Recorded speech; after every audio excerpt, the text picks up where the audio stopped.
G'day everyone and welcome to Pacific Group Build Update.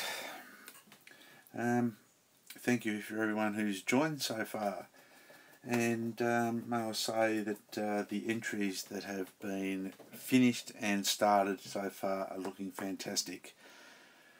For what I can see, John Moore has finished John Moore scale models on his Japanese self-propelled gun, a 1/35 scale Tamiya kit. It's an old kit, but he's done a fantastic job and given it the 4-leaf Clover magic. Steve Mottram is doing his Corsair Academy 1/48 scale Corsair, which surprisingly he's having some struggles at the moment with fit issues and things like that, which surprised me because I thought it was a half decent kit, but obviously it isn't. But good on you, Steve, for sticking to it.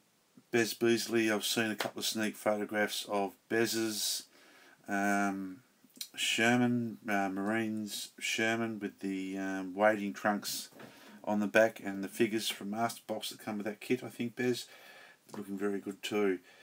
To Simon Kemp, I've seen his so far bits and pieces of what he's done, looking very good. And for the sister channel also, looking forward to seeing something from them. A-Scar Modelling, also I know he's started a P38 Lightning twin set, but I haven't seen anything so far from that. Now, if I've missed anything out, I know there is a couple of guys who haven't started yet, and it doesn't finish till September, mid-September, so you've got plenty of time to start if you wanted to. So I know some guys that are starting, who want to start, but just haven't got a kit yet. So don't stress. I know one guy, there is a kit on the way for you, a 01 there, Farron, so stay tuned for that one. I know Model Art 633 is building a P38, P36 Curtis Hawk, which is like the P40, but with a radial engine in it, so that's going to look good too. So hopefully Michael will get something done, and the Rebels of Cloud9, I'm pretty sure, is getting something done as well, but we've got plenty of time, and I can extend the group build if anyone's struggling, so there's no stress with that.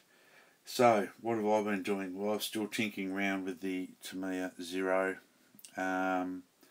So I've got the base part done, the kit's completed now. I completed to a stage where I can get some decals on it, and I also made the base as well. So this is my replication of a carrier base. I hope you can all see that properly.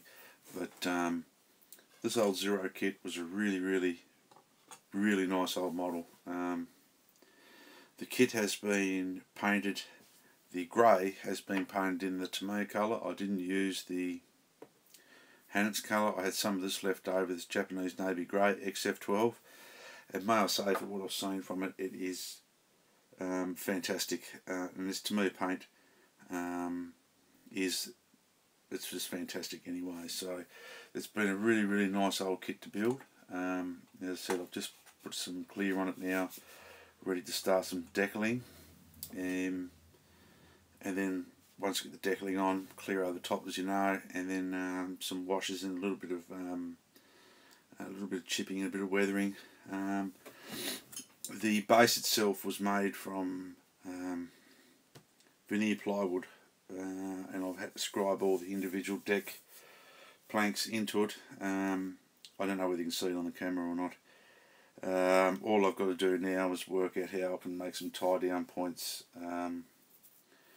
for the deck itself. It was very big project. I'm not overly happy with it, but it will do the part anyway for the time being.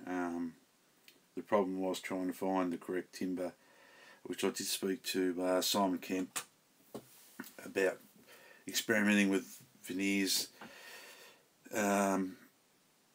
some veneer type timbers and stuff. So what I could get was a little bit of this sort of stuff, so I've tried it. It doesn't scribe very well. The timber is really renowned for splintering. It's only a industrial grade of veneer ply, and it's not a very good grade. It is fairly fine in the grain, so it was the younger part of the tree from the centre of the tree. And what I was trying to do is get a close grain timber to match the scale of the deck. The only other thing, when I put some washes and bits and pieces on it, the deck looks a bit too dark for Japanese carrier deck, but then I have seen some photographs where the decks are quite dark from water and stains and just overall weathering. The other little thing that came with the Tamiya kit was the little Japanese pilot figure, and so I've painted him up now. He's all done. I've just got to cut the little spike down so he'll be sort of standing in front of my aircraft. Just turn these lights here a little bit better so people can see. Yeah, so he's painted up, ready to go. Just a basic paint job. Just painted with Lifelike, Humbrol, Vallejo paints. Quite chuffed the way it came out actually. For my 4th figure I've ever painted in my entire life. So the 48 scale was completely different again to 1/35th. And so that's it. So that's what I'm up to. So some decals should go on tomorrow, and some clear over the top. Then I'll put a satin coat over it because I'm going to have the finish, a satin finish, which I think most of these Japanese aircraft were in the early years, and the paint was a little bit better than the later, so there won't be so much flaking and chipping. And especially around where this one was sort of period of about 1941, yeah, for Pearl Harbor.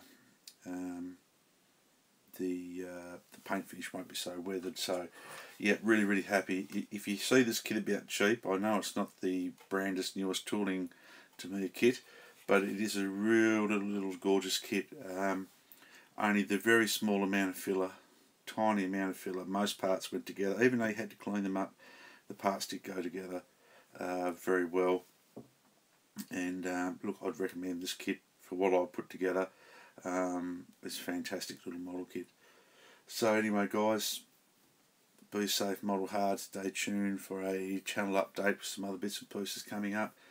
Thanks to everyone who's entered the Pacific group build, and hopefully we'll see some more updates going through, but I'll try to get the link below to the Facebook page so you can go and have a look at John Moore's wonderful job he did on his kit so far. So then, until next time guys, stay safe, model hard, a little bit of effort, get a good result out of an old kit. Cheers.